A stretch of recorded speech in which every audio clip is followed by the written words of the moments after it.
Il y a un bout de communication qui s'est peut-être perdu entre les producteurs et les consommateurs.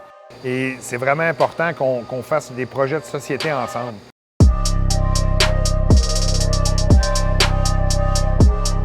Les consommateurs ont l'impression de se faire cacher des choses.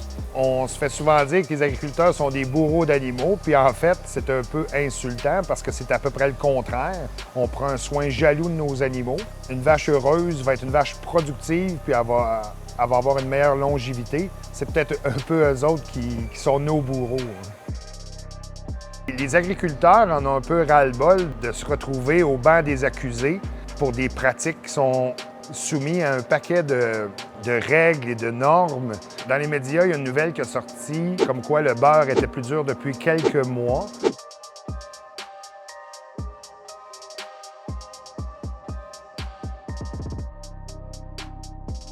C'est un supplément alimentaire qui est utilisé chez certaines vaches, qui est un résidu de la production de l'huile de palme. Ça comble une partie de leur manque d'énergie en début de lactation.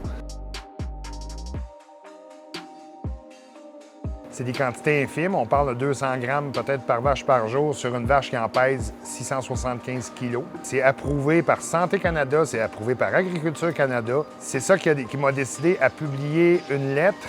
La lettre que j'ai publiée a eu énormément d'écho. Sur Facebook, c'était partagé plus de 10 000 fois.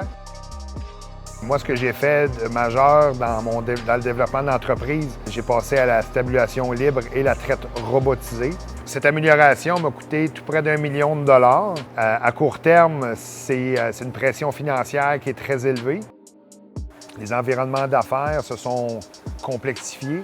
En 1996, quand j'ai repris l'entreprise familiale, nous étions 14 500 producteurs laitiers au Québec. En 2020, on est un petit peu plus de 4 700.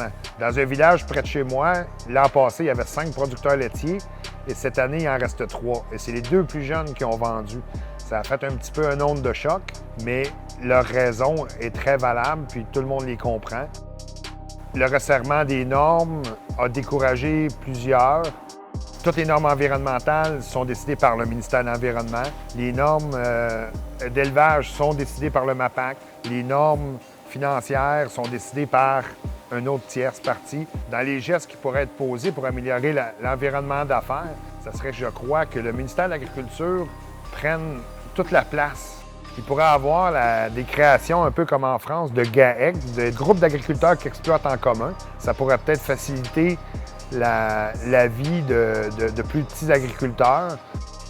Je crois que rétablir les ponts pour pas que le consommateur ait l'impression qu'on lui cache des choses, de lui montrer c'est quoi l'agriculture en 2021, en ayant une meilleure communication, les consommateurs et l'opinion publique vont être beaucoup moins sensibles à des Buttergate, par exemple.